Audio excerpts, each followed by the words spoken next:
अस्सलाम students, biology class 10th और आज का हमारा टॉपिक है केमिकल डाइजेशन। फूड की डाइजेशन का प्रोसेस ऑरल कैविटी में ही स्टार्ट हो जाता है।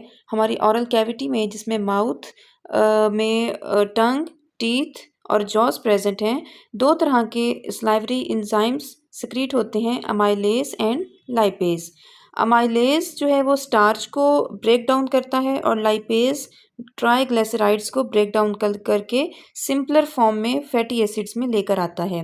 स्लाइवरी ग्लैंड्स की हेल्प से हमारी फूड एक स्लिपरी स्फेरिकल मैस, जिसको बोलस का नाम दिया जाता है, उसमें कन्वर्ट हो जाती है और एसोफेगस से होती हुई स्टमक में पहुंच जाती है। अब स्टमक में डाइजेशन कैसे होती है? स्टमक में गैस्ट्रिक जूसेस प्रोड्यूस होते हैं जो कि 4 टाइप्स के हैं: mucus, hydrochloric acid, mucus, hydrochloric acid जिसकी शॉर्ट फॉर्म HCl है, पेप्सिन एंड रेनिन। सबसे पहले म्यूकस क्या है?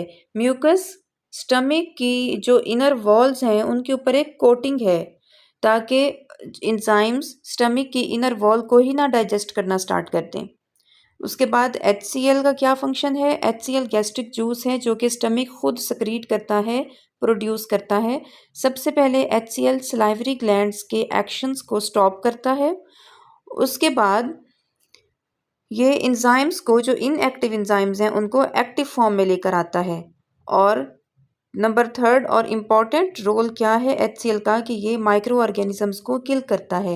वो बैक्टीरियाज या माइक्रो ऑर्गेनिजम्स जो हमारी फूड के साथ हमारी बॉडी के अंदर एंटर हो जाते हैं और हमारे लिए हार्मफुल हो सकते हैं, हमें नुकसान पहुंचा सकते हैं, उन माइक्रो ऑर्गेनिजम्स को HCl हाइड्रोक्लोरिक एसिड किल करता है। नेक्स्ट है पेप्सिन। पेप्सिन का मेन फंक्शन ये है कि ये प्रोटीन्स को कट डाउन करके, ब्रेक डाउन करके, डाइजेस्ट करके सिंपलर फॉर्म में, पॉलीपेप्टाइड फॉर्म में ले आता है। प्रोटीन एक कॉम्प्लेक्स फॉर्म है जो कि बहुत सारे अमाइनो एसिड से मिलकर बनी है, जबकि पॉलीपेप्टाइड्स प्रोटीन की निस्बत एक सिंपल फॉर्म है, वो भी अमाइनो एसिड से मिलकर बनी है। प्रोटीन एक कॉम्प्लेक्स फॉर्म है जबकि पॉलीपेप्टाइड एक निस्बतन प्रोटीन एक सिंपल फॉर्म है।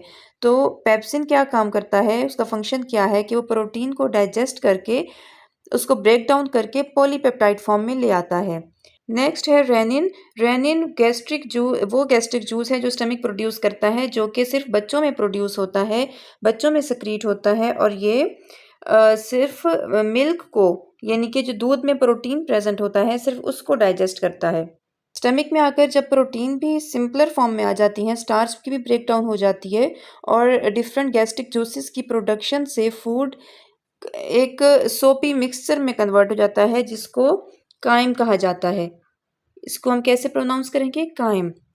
काइम एक सोपी मिक्सचर है जो कि स्टमक में गैस्ट्रिक जूसेस की प्रोडक्शन और सक्रीशन के बाद फूड कन्वर्ट हो जाती है एक सोपी मिक्सचर में, जिसको काइम का नाम दिया जाता है। काइम बाय नेचर एसिड है और जब इसकी एसिडिटी एक सर्टेन लेवल पे पहुंच जाती है तो उसके बाद काइम कहाँ ट्रांसफ़र हो जाता है, कहाँ चला जाता है? स्मॉल इंटेस्टाइन के फर्स्ट पार्ट डियोडेनम में। वहाँ पर पहुंचकर एट अ टाइम 3 सक्रीशंस होती हैं।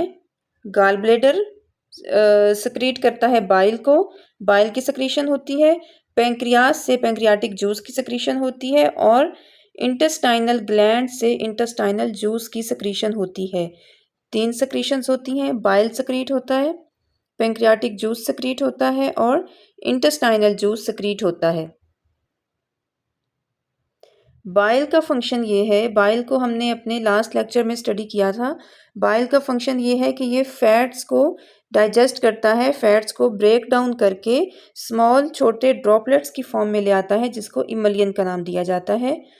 और पेंक्रियाटिक जूस का क्या फंक्शन है? पेंक्रियाटिक जूस स्टार्च को और प्रोटीन को डाइजेस्ट करते हैं। बाइल फैट्स को डाइजेस्ट करता है जबकि पेंक्रियाटिक जूस स्टार्च और प्रोटीन को डाइजेस्ट करते हैं। जब यहाँ तक डाइजेशन कंप्लीट हो जाती है उसके बाद फूड नेक्स्ट स्मॉल इंटेस्टाइन के जो 2 पार्ट्स हैं, जिजुनम और इलियम, उसमें ट्रांसफ़र हो जाती है। जिजुनम और इलियम की जो वॉल्स हैं वो बहुत सारे एंजाइम्स सक्रीट करती हैं ताकि फूड को मज़ीद सिंपलेस्ट फॉर्म में लाया जा सके और डाइजेशन का प्रोसेस कंप्लीट हो सके। जिजनम और इलियम की वॉल्स एक एंजाइम प्रोड्यूस करती हैं जिसको इरिप्सन कहते हैं। इरिप्सन पेप्टाइड्स को the most simplest form amino acids में कन्वर्ट करता है। अमाइनो एसिड्स हैं, अमाइनो एसिड्स कहते हैं building blocks of proteins. Protein किससे मिलकर बने हैं? छोटे छोटे अमाइनो एसिड्स से बने हैं। तो जब प्रोटीन की डाइजेशन कंप्लीट हो जाती है, इट मीन्स कि वो the simplest form amino acids में कन्वर्ट हो गए हैं।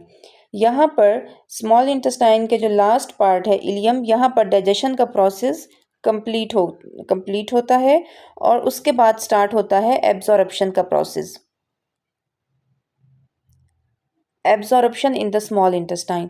Absorption in the small intestine आप बहुत अच्छे से अंडरस्टैंड करेंगे जब आप स्ट्रक्चर ऑफ विलस पढ़ेंगे। विलस क्या है? स्मॉल इंटेस्टाइन की जो अंदर से मज़ीद मॉडिफिकेशंस हैं या उसको अंदर से मज़ीद स्टडी किया जाए तो उसकी स्मॉल फिंगर लाइक प्रोजेक्शंस हैं जिनको विलाई का नाम दिया गया है। और नेक्स्ट लेक्चर में हम पहले स्ट्रक्चर ऑफ विलाई यानी कि स्ट्रक्चर ऑफ विलस स्टडी करेंगे और उसके साथ ही हम absorption in the small intestine और उसके बाद absorption in large intestine, assimilation and defecation उसके बाद हम स्टडी करेंगे। तो नेक्स्ट लेक्चर में हम पहले स्ट्रक्चर ऑफ विलस स्टडी करेंगे। नेक्स्ट लेक्चर का वेट कीजिएगा। Thank you. अल्लाह हाफिज़।